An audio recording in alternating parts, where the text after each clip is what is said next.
하나님께는 영광이고 땅에 우리에게는 평화인 줄로 믿습니다. 요한 샬롬. 네. 참 사람은 누구나 다 평화를 원합니다. 그래서 평화롭게 살기를 원하는데 참 아이러니하게도 인류 역사를 돌아보면 전쟁이 끊이지 않고요. 셀 수 없이 그렇게 많이 일어났던 것을 우리가 볼 수가 있습니다. 현재도 지금도 전쟁을 치르고 있는 나라들이 있어요. 왜 사람들은 끊임없이 서로 싸우면서 그렇게 전쟁을 하면서 사는 이유가 뭘까? 사실 우리에게 주어진 인생의 시간이라고 하는 것은 여러분 그렇게 길지가 않습니다. 짧아요. 짧은 인생을 살면서 사실 서로 위해주고요. 또 사랑해주고 아껴주고 그렇게 살 시간이 없는 게 여러분 우리의 인생입니다. 그런데 사람들은 어리석게도 그런 시간 속에서 서로 다투고요. 또 경쟁을 하고 싸우고 그러면서 우리에게 주어져 있는 시간들을 다 허비해 버리는 사람들이 세상에는 참 많이 있다라고 하는 것입니다. 그런데 서로 사랑하지 못하고요. 다투고 싸우는 그런 우리의 모습을 보면서 가슴 아파하시는 분이 계십니다. 여러분 그분이 누구실까요? 네, 하나님이십니다. 하나님은 우리 인간을 창조하시고요. 화목하게 평화롭게 살기를 원하셨어요. 그런데 사람들은 평화롭게 사는 것이 아니라 싸우고 다투고 또 끊임없이 전쟁을 하는 것입니다. 그래서 하나님은요. 평화가 얼마나 귀한 것인지 정말 서로 사랑하고 위하는 것이 얼마나 귀한지를 잊고 사는 우리들에게 여러분 이 평화를 주시기 위해서 이 땅에 오셨습니다. 그것이 성탄이에요. 여러분 저는 지금 대림절을 보내면서 성탄절 시리즈 설교를 지금 하고 있습니다. 그래서 첫 번째 대림절 날은 성탄은 희망이다. 두 번째 주일날은 성탄은 사랑입니다. 이렇게 전했고요. 오늘 세 번째 시간으로 성탄은 평화다. 이렇게 말씀을 전하겠습니다. 오늘은 그래서 평화에 대한 말씀을 하려고 하는데 여러분 성탄은 평화다. 이 말씀 속에는요. 우리가 꼭 기억해야 될 교훈의 말씀이 있어요. 두 가지 말씀이 있는데 저는 오늘 그 두 가지 교훈의 말씀을 전하면서 함께 은혜를 나누려고 합니다. 첫 번째는 우리가 기억해야 될 것은 예수님은 이 땅에 화해의 제물로 오셨다라고 하는 거예요. 그래서 예수님은 이 땅에 왜 오셨는가? 화해의 제물로 오셨다라고 하는 이 사실을 잊지 않는 우리 성도님들이 되시기를 바랍니다. 자, 여러분 사람은 누구를 떠올릴 때 갖는 감정들이 있어요. 그래서 사랑하는 사람을 떠올리게 되면 어떻습니까? 괜시리 마음이 설레기도 하고요. 또 보고 싶어도 보고도 싶고요. 그것이 우리의 마음이에요. 또 우리 자녀들을 생각할 때는 이 힘든 세상 속에서 고군분투하고 있는 고군분투하면서 어떻게 해서든지 이 치열한 세상에서 이기려고 하는 그런 모습들을 보면 부모의 마음은 애처로운 마음이 듭니다. 그래서 응원도 해주고 싶고요. 좀 잘 됐으면 좋겠고 그런 마음이 드는 거예요. 이게 자녀에 대한 부모의 마음이라는 거죠. 또 평소에 감정이 있는 사람들을 우리가 떠올리게 되면 화가 치밀게 되고요. 괜히 기분이 나빠져요. 그런 게 또 우리의 마음입니다. 오늘 우리 성도님들은 예수님을 생각할 때 어떤 생각이 드십니까? 어떤 마음이 드십니까? 우리가 예수님을 떠올릴 때 무감각해서는 안 되겠죠? 그래요. 저는 개인적으로 우리 예수님을 떠올릴 때 감사한 마음이 있습니다. 사랑하는 마음도 있고요.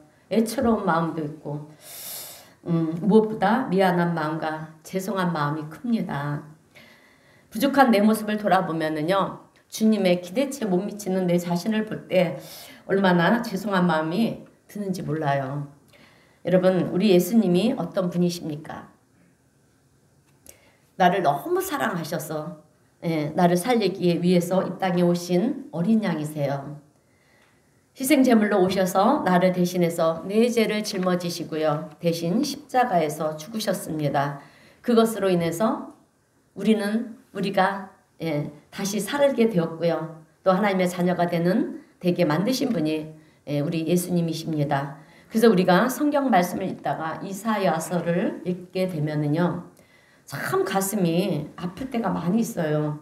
특히 우리가 잘 아는 이사야서 53장 6절 7절 말씀을 보게 되면 우리 다 함께 이사야 53장 6절 7절 말씀을 한번 읽어보겠습니다. 시작. 우리는 다 양 같아서 그릇 행하여 각기 제 길로 갔거늘 여호와께서는 우리 모두의 죄악을 그에게 담당시키셨도다. 그가 곤욕을 당하여 괴로울 때에도 그의 입을 열지 아니하였으며 마치 도수장으로 끌려가는 어린 양과 털 깎는 자 앞에서 잠잠한 양같이 그의 입을 열지 아니하였도다. 아멘. 하나님은 인간의 몸으로 오신 예수님께서 우리의 모든 죄악을 담당시키셨다라고 하는 거예요. 그런데 죽기 위해서 도수장으로 끌려가는 이 어린 양은 왜 끌려가는지도 모르는 거예요. 자기의 운명이 어찌 되었는지도 모른다라고 하는 것입니다. 이제 죽어야 되는데 죽는 줄도 그런 줄도 모르는 것입니다. 여러분 구약 시대에는 인간이 죄를 범하면은요 이 흠없는 어린 양을 데리고 와서 그 머리에 내 손을 얹고 안수를 하면 내 죄가 그 어린 양에게 전가가 되는 것입니다. 그러면 그 어린 양은요 내 죄를 대신 짊어지고 나를 대신해서 죽는 거예요. 이제 죽음의 자리로 나가는 것입니다. 그런데 왜 가는지 내가 어떻게 되는지도 알지 못하면서 그저 말없이 한마디도 불평도 없이 그냥 끌려가서 처참하게 죽음을 당하게 되는 것이 어린 양의 모습이라는 것입니다. 그런데 그런 어린 양의 모습처럼 오늘 우리 예수님이 아무런 저항도 없이 항변도 없이 그렇게 무기력하게 끌려가서 말없이 십자가에서 죽임을 당하신 분이 우리 예수님이십니다.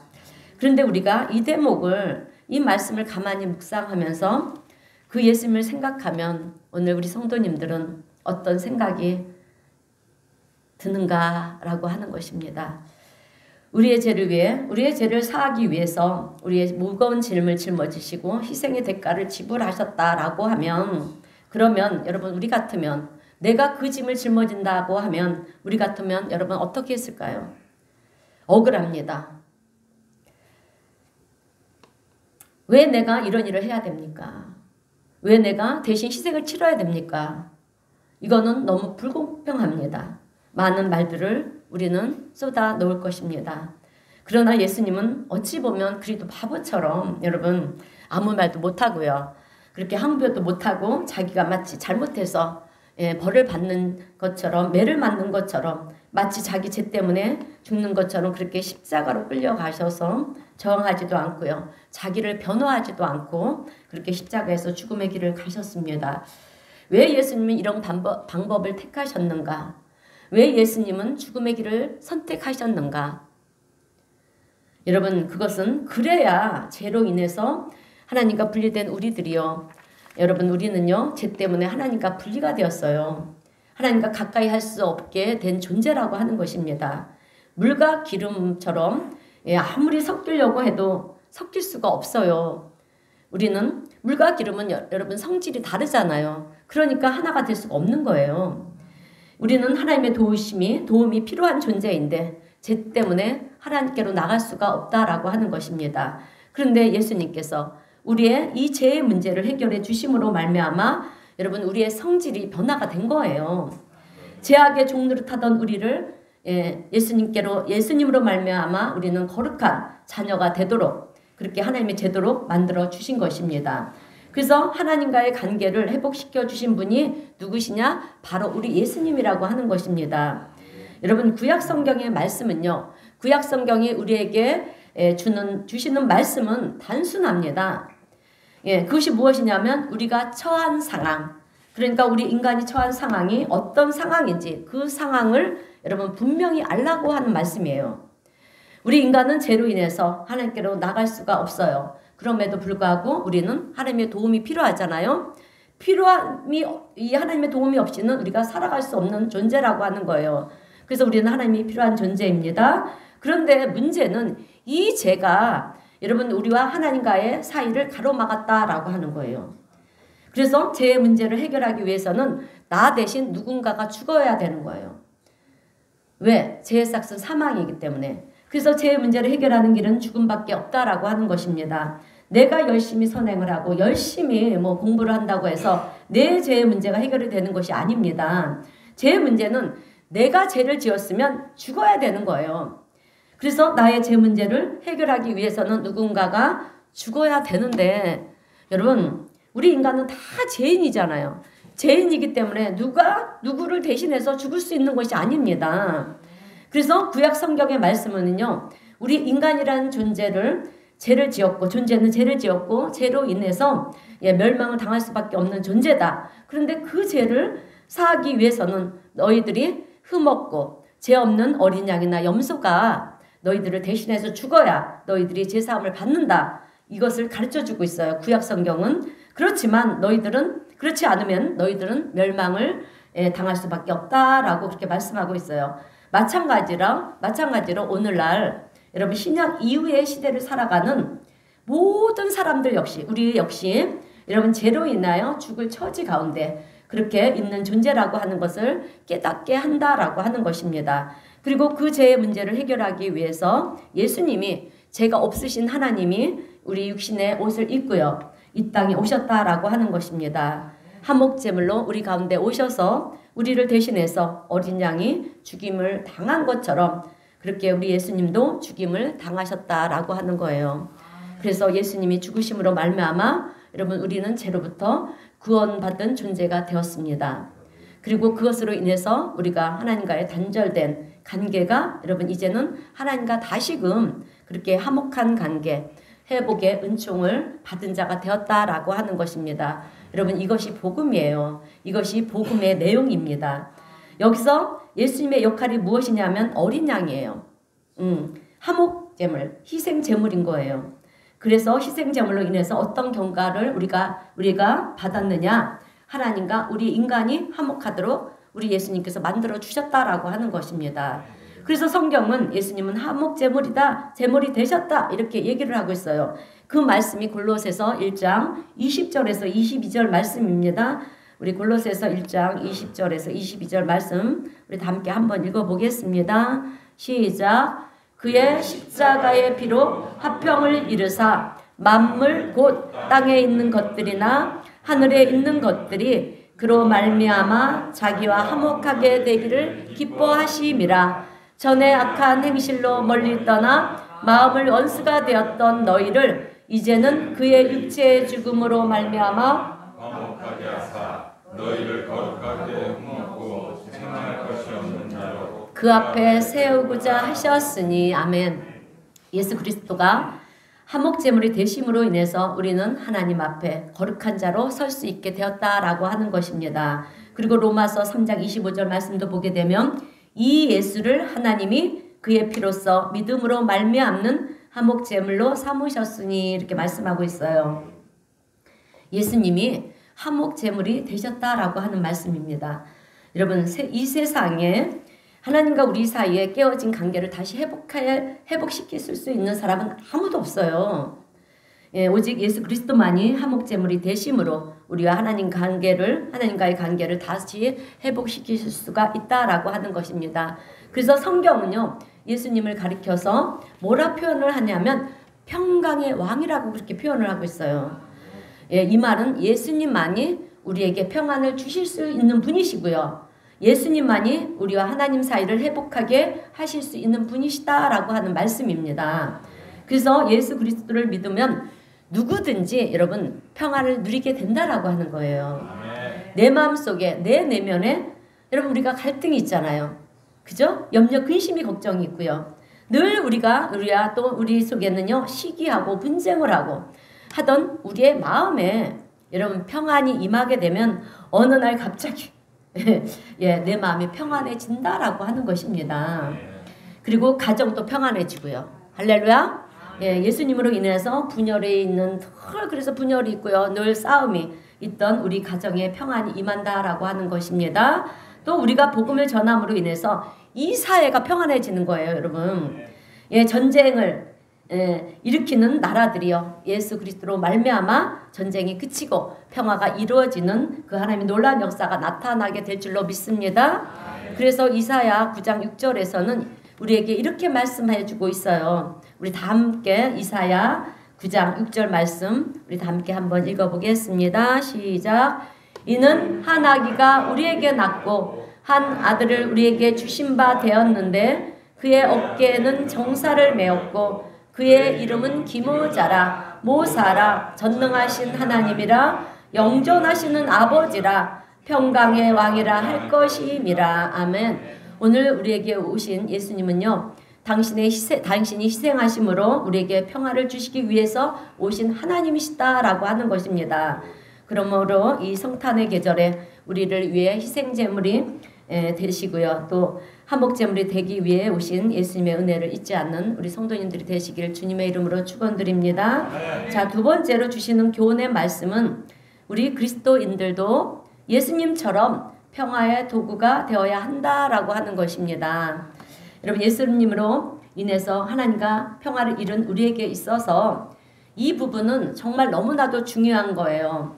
왜냐하면 예수님은 제자들에게 여러분 이런 말씀을 하셨기 때문에 그렇습니다. 그 말씀이 요한복음 20장 21절인데요. 우리 다 함께 읽겠습니다. 시작. 예수께서 또 이르시되 너희에게 평강이 있을지어다. 아버지께서 나를 보내신 것 같이 나도 너희를 보내노라. 아멘. 아버지께서, 하나님께서 예수님을 이 땅에 보내셨잖아요. 근데 그것이 성탄이에요, 여러분. 성탄인데 왜 보내셨느냐? 한목제물이 되라고 보내셨어요. 평화를 이루라고 보내셨다라고 하는 거죠. 예, 화목하게 만들라고 우리 예수님을 보내셨습니다. 그런데 예수님은 아버지께서 나를 보낸 것처럼 나도 너희들을 보내노라 이렇게 말씀하셨어요. 무슨 얘기냐면 너희들도 이 세상을 살아가면서 살아가는 데 있어서 평화의 도구가 되어라 하는 말씀이에요. 아멘. 이 말씀 우리에게 하시는 것입니다. 여러분, 예수님은 제자들을 훈련하실 때 항상 본을 보여주셨어요. 그냥 이렇게 하라 이렇게 말씀하신 게 아니라 당신이 친히 본을 보여주셨습니다. 그것이 그래서 제자들의 발을 씻겨주시지 않았습니까? 몸소 당신이 제자들의 발을 씻겨주셨어요. 너희들이 이와 같이 하라는 거예요, 여러분. 내가 너희들이 선생이지만 너희를 섬기는 것처럼 높은 자리에 있든 낮은 자리에 있든 너희들도 섬기는 자가 되라. 예수님은 본을 보여주시면서 제자들을 가르치셨다라고 하는 거예요. 여러분, 제자라는 존재는 제자가 뭡니까? 스승이 하는 것을 본받고요. 따르는 자가 제자이지 않습니까? 우리는 하나님의 자녀이지만 우리는 예수님의 제자들이에요. 그러면 예수님이 명령하신 것은 우리가 본을 보여주신 것은 우리가 따라야 되지 않겠습니까? 그러니까 예수님이 제자들에게 이렇게 본을 보이시며 가르치신 것들은 그의 제자들도 예수님이 하신 것처럼 행해야 된다라고 하는 것입니다. 그렇지 않으면 그들은 예수님의 제자라고 그렇게 일컬음을 받을 수가 없다라고 하는 거예요. 오늘 우리에게 있어서도 마찬가지라고 하는 것입니다. 우리가 예수님을 따르는 크리스찬들이라고 한다면, 예수님의 제자라고 하면 예수님이 본을 보이신 것처럼 여러분, 오늘 우리도 세상 속에서 섬기는 자로 평화를 이루는 자로 살아가야 될 줄로 믿습니다. 오늘 우리 성도님 모두가 그렇게 살아갈 수 있도록 살아갈 수 있는 성도님들 되시길 주님의 이름으로 축원드립니다. 자, 그런데 문제는 뭐냐? 우리가 그렇게 살지를 못하고 있다라고 하는 거예요. 오히려 내가 평화를 깨뜨리는 자로 자가 되기도 하고요. 때로는 분쟁의 시가 되는 경우도 있고요. 도대체 문제가 무엇일까? 우리 성도님들은 무엇이 문제라고 생각이 되십니까? 여러분, 제가 기도하면서 곰곰이 한번 생각해 봤는데 문제가 딱 한 가지가 있더라고요. 여러분, 그것은 욕심이에요. 가져도 채우지 못하는 욕심. 그래서 남들보다 하나를 더 가지면 우리는 그것을 뭐라고 얘기하는지 알아요? 축복이라고 얘기를 해요. 여러분, 그것은 큰 착각이에요. 여러분, 내가 남들보다 많이 갖는 것이 축복이 아니에요. 사실 물론 많이 가지면 좋죠. 선교도 하고 구제도 많이 할 수 있으니까. 그런데 여러분, 그러나 그것보다 우리가 하나님 사랑 가운데 하나님 안에서 서 있는 것이 더 축복이에요. 바로 서 있는 게 더 축복이라는 거예요. 여러분, 우리는요, 남들보다 높이 서는 것 또한 축복이 아니에요. 그런데 우리는 늘 거기에 목표를 두고 사니까 조금만 없어도 예, 조금만 못 가져도 여러분 우리는 하나님 앞에 기도할 때 감사의 기도하기보다는 하나님 앞에 억울합니다. 분합니다. 왜 내가 뭐가 부족해서 저들보다 못한 생활을 해야 됩니까? 여러분 이렇게 우리는요 세상적인 기준을 가지고 그렇게 평가를 한다라고 하는 거예요. 왜 그럴까? 욕심이 있어서 그렇다라고 하는 것입니다. 그래서 우리 그리스도인들이 이 세상 속에서 화평을 이루는 자로 살아가려고 하면 이 욕심의 문제를 여러분 해결해야 되는데 문제는 여러분 쉽지가 않다라고 하는 거예요. 쉽습니까? 내 욕심 내려놓기 쉽습니까? 예. 할렐루야. 감사님 쉬워요? 아이고 하나님의 은혜인 줄로 믿습니다. 그래요. 우리 육신으로는 내려놓을 수가 없어요. 생각으로는. 그러나 하나님의 은혜가 임하면 예, 우리가 욕심과 욕망을 내려놓을 수 있는 줄로 믿습니다. 자, 쉽지가 않는데 왜 쉽지가 않느냐? 우리 안에는 끊임없이 예, 이 욕심 욕망이라는 게 늘 살아있기 때문에 그래요. 그런데 여러분 해결하는 방법이 있어요. 딱 한 가지가 있습니다. 그것이 무엇이냐면 여러분 가치관이 바뀌면 돼요. 예, 우리의 생각이 가치관이 바뀌면 되는 것입니다. 나는 무엇을 가치 있다라고 생각하느냐? 이것이 가치관인데 나는 돈이 제일 가치가 있다고 생각합니다. 그러면 그 사람의 가치는 돈이에요. 나는 성공하는 것이 제일 가치가 있습니다. 그러면 그 사람은 가치관이 성공입니다. 그런데 여러분 예수님이 우리에게 가르쳐 주신 말씀을 보면 세상 가치관과 달라요. 그래서 우리가 신앙생활을 하는 데 있어서 제일 중요한 것은요. 세상적인 가치관에서 이제 예수님이 가르쳐 주신 그 말씀의 가치관으로 우리의 가치관이 변화가 되는 거예요. 이것을 신학적인 용어로 뭐라 그러냐면 거듭남이라고 얘기를 합니다. 그래서 우리가 거듭난 그리스도인이 되는 것인데요. 거듭난 그리스도인이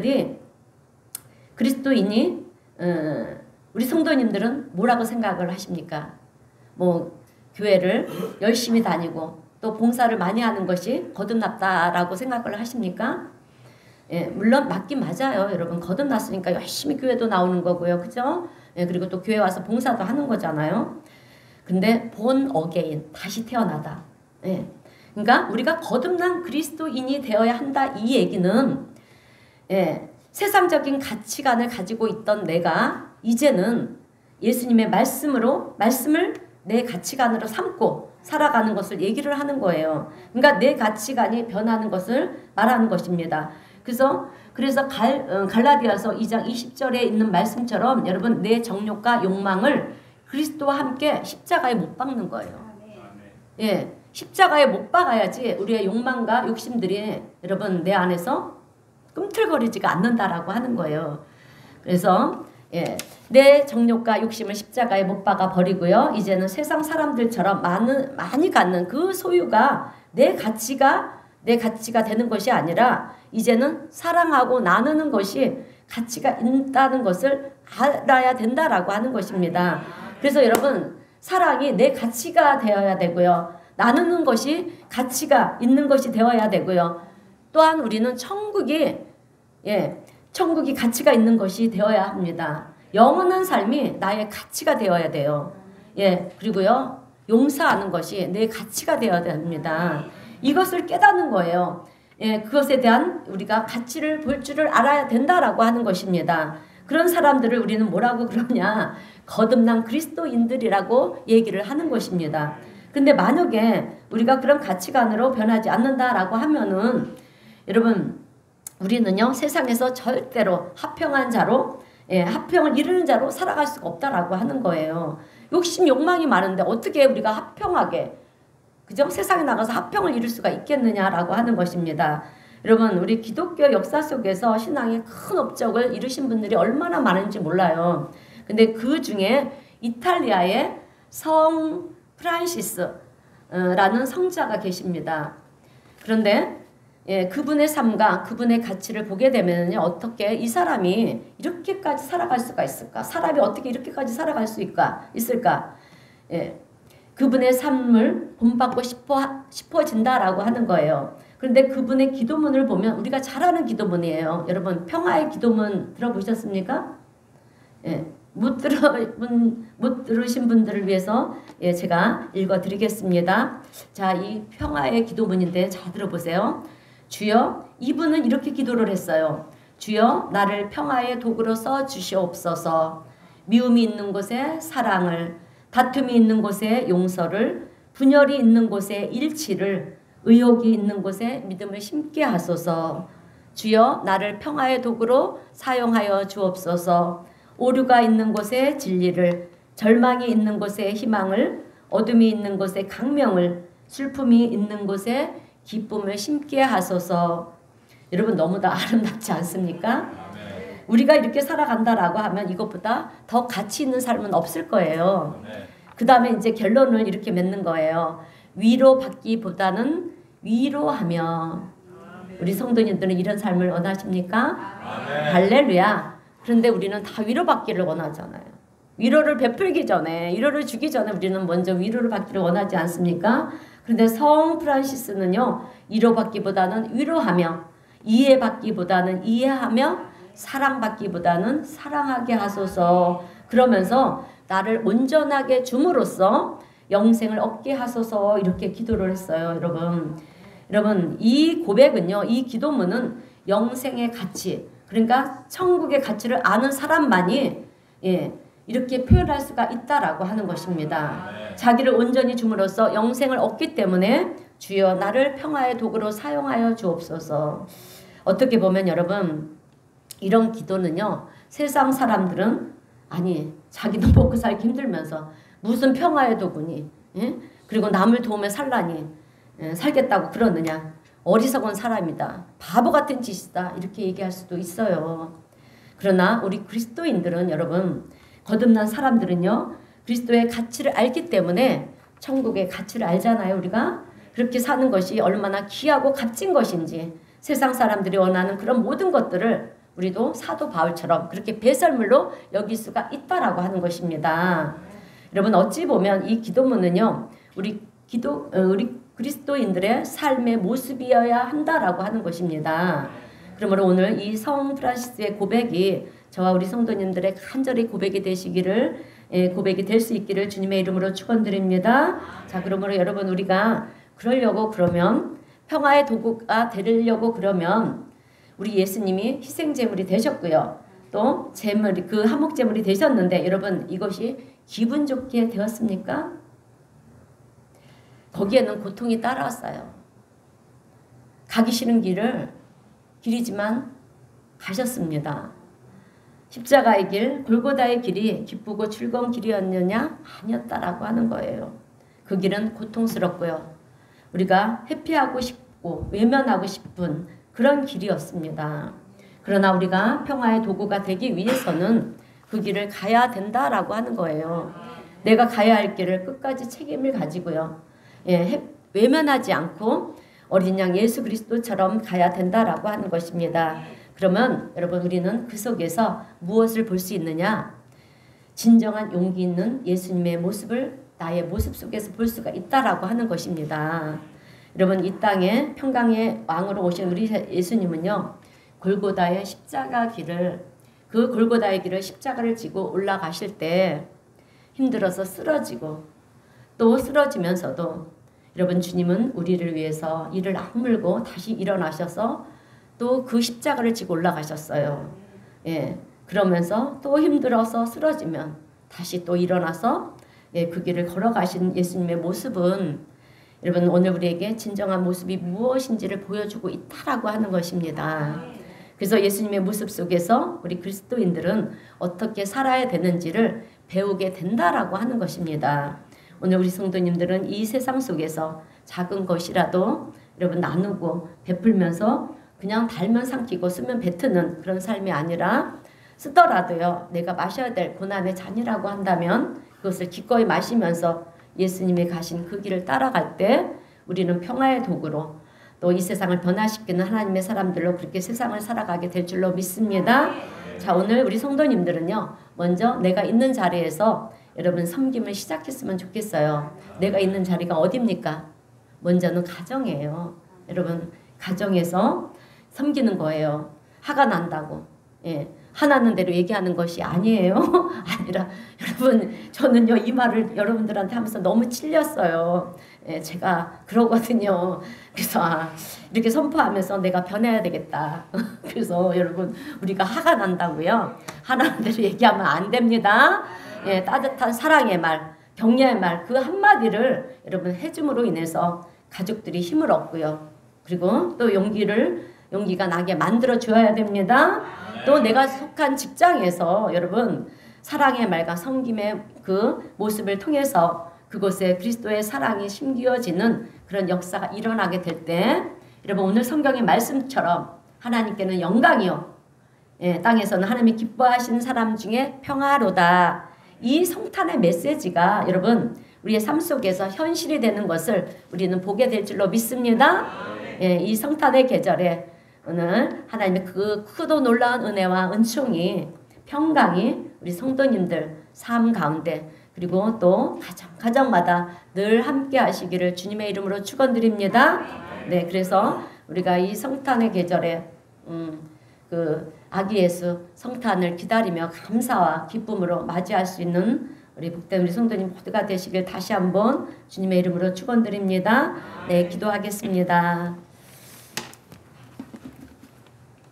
사랑과 은혜가 풍성하신 하나님 아버지 감사합니다. 이 성탄의 계절에 화목제물로 오셔서 우리를 위해서 우리의 모든 죄의 짐을 친히 담당하시고 십자가의 길을 끝까지 걸어가신 주님은 이 땅에 평화를 허락하여 주셨고 하나님과의 무너진 관계를 다시 회복시켜 주셨습니다. 우리 주님의 그 은혜를 우리가 다시 한번 생각해 보니 너무나도 감사하고 또 감사합니다. 사랑의 하나님 아버지 오늘 우리에게도 그렇게 살아갈 수 있는 힘과 능력을 더하여 주셔서 예수님이 보여주신 그 길을 우리도 갈 수 있게 주님 도와주시옵소서. 또한 우리 성도님들의 그런 사랑과 섬김의 모습으로 인해서 가정에는 평화가 임하고 또 사회에는 세상에는 평화를 심어주는 그런 놀라운 은혜가 하나님 있게 하여 주시옵소서. 이 땅에 평강의 왕으로 오신 우리 구주 예수님의 이름으로 기도드리옵나이다. 아멘. 찬송가 우리 412장 다 함께 찬송하겠습니다.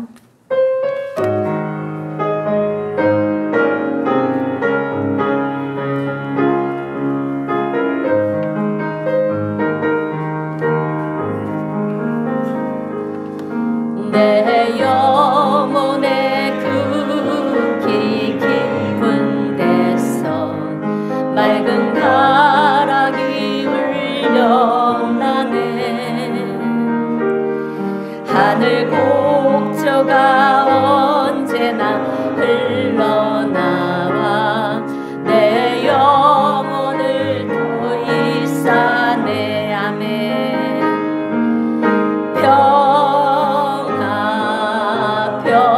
평화로다. 하늘 위에서 내려오네. 그 사랑의 물결을 영원토록 내 영혼을 덮으소서. 아멘. 내